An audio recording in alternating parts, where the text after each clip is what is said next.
Captain's announcement. Our heroes are returning home. But I don't feel like a hero, because what I saw on my phone revealed 6 months of lies from my wife. My name is James. I'm 42 years old and have served in the U.S. military for 20 years. I don't really want to tell this story, but maybe it will serve as a warning to other soldiers. Or maybe it's just my way of letting out the pain inside me. 6 months ago, I was deployed to the Middle East for a counterterrorism operation. My wife, Sarah, cried at the airport. "James, be careful. Think of me and our daughter," she said. Our daughter, Emma, was only 16, the pride of her father. For the first month, we talked every day. Sarah kept telling me, "I miss you so much. Please come back soon." In video calls, she looked alone at home. Sometimes I could hear the TV in the background, sometimes noises from the kitchen. I thought she was living a normal life as a housewife. By the second month, our calls became less frequent. "I'm so tired, James. I'm going to bed early," she said. I understood. I was fighting on the front line, and she was struggling alone back home. It wasn't easy for a woman to run a household without her husband. In the third month, I started noticing strange changes in Sarah's behavior. She would delay answering calls. Sometimes I heard a man's voice in the background. She would say, "It's just the TV," or "The neighbor came over, I'll call you later," then hang up. By the fourth month, she refused all video calls. "There's something wrong with my phone camera," she said. We only talked by voice. Her voice sounded different, happier, more excited. I told myself, she's just getting used to being alone. The fifth month was the hardest. I got injured in the operation. A bullet grazed my leg. I almost died. That night, while lying in the hospital, I called Sarah. "Honey, I'm hurt," I said. Her response shocked me. "Really? Do you need me to come?" What kind of wife says, "Do you need me to come," when her husband is hurt? Was she afraid of my death or my return? The sixth and final month. The operation was successful. We had taken out the terrorists. We were returning as heroes. But I felt uneasy. Sarah was distant in her last calls. Instead of asking, "When are you coming back?" she said, "Is your return date certain?" The day of return arrived. Before boarding the plane, I called Sarah. "Honey, I'm boarding. I'll be in New York in 3 hours," I said. She replied shortly, "Okay." I asked, "Will you come to the airport?" She said, "Maybe." Maybe? After 6 months away, that's how you talk to your husband? Sitting on the plane, an idea came to me. I knew Sarah's phone password because before we married, we trusted each other and shared our passwords. I logged into her WhatsApp web from my phone. Maybe I was overthinking, maybe I was paranoid. At first, I saw normal messages, chats with our daughter, with her mother, group chats with neighbors. But then, I saw messages from a guy named Michael. Their conversation started 4 months ago, right around the second month of my deployment. "Michael, you look beautiful today."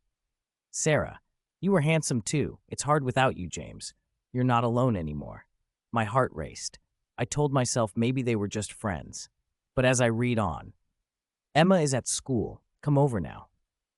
"I'm coming, my love." My love? My wife was calling another man my love? The messages got worse. "Do you know when James will be back?" "Not yet. I hope it's delayed." "What will you do when he returns?" "I don't know. I don't love him anymore. I want to be with you." My hands trembled holding the phone. Around me, the soldiers sang victory songs, but I was living the worst defeat of my life. It got worse. In the last week, Sarah messaged Michael. "James is coming back. We need to talk. I can't live with him anymore, but I don't know how to tell him." Michael's reply was even crueler. "Forget him. He's been a soldier for 20 years. What else does he know? We'll build a new life together. Emma will get used to it." Emma? Was my 16-year-old daughter aware of this? I kept reading. This Michael was our former neighbor, divorced 3 years ago, living alone. While I was away, he helped Sarah and got close to her. The most painful message was, "Sarah, James never understood me. We've been married 20 years, but he was always a soldier, always putting duty first. I understand you. You deserve a different man. I wish I had met you first." 20 years I fought for this woman. For my family, I risked everything. For my country, I put my life on the line. And she was living a secret love life behind my back. I started crying on the plane. The sergeant next to me asked, "Sir, are you okay?" I said, "I'm fine, soldier," but I wasn't. My heart was breaking. The last message I read stopped my breath. Michael, has James arrived at the airport? Sarah, no, I'm going home. Tonight we'll have our last talk. I'm filing for divorce tomorrow. That message was 2 hours old. Sarah was at home waiting, not to welcome me back, but to end our marriage. The plane landed. Soldiers were cheered. Families waved flags and beat drums. But I was alone in that crowd because no one was there for me. I got in a taxi, heading home, wondering how to act. Should I confront her with anger? Should I stay silent? Or pretend I didn't know? When I got home, Sarah opened the door, pale as death. James, you're home. Yes, I'm home, I said coldly. You look tired. Sit, I'll make coffee, she said. No need, I said. We have things to talk about. Fear showed in her eyes. What things? I took out my phone and showed her the WhatsApp messages. Her face fell. James, Stop, I said. I never silenced you in 20 years. Now, you listen. For 6 months, I lived in hell. Bullets, bombs, fear of death. But my greatest hell is now, because my enemy wasn't on the battlefield, it was at home. Sarah started crying. James, please listen. Listen? Did you ever listen to me? Every time I called, I told you how much I missed you. What did you say? I'm tired. Talk later. I loved you, James, but what, Sarah? Because I'm a soldier? Because I fought for this country? Because I risked my life to protect you and Emma? You were always working, always on duty. Of course I was, because that duty was not just mine. It was for your safety, too. While I was fighting out there, you were fighting another battle here, with another man. Sarah's tears wouldn't stop. James, forgive me. I was wrong. Forgive? Sarah, you lied for 6 months. Every I love you was a lie. Every I'm waiting for you was a lie. So what now? She asked. Now? You live the life you want. Be happy with Michael. But Emma stays with me. You can't take my daughter away. I'm not taking her. You did. Can a mother be with another man while her husband is at war? That night, Emma came home. I told her everything. She cried and hugged me.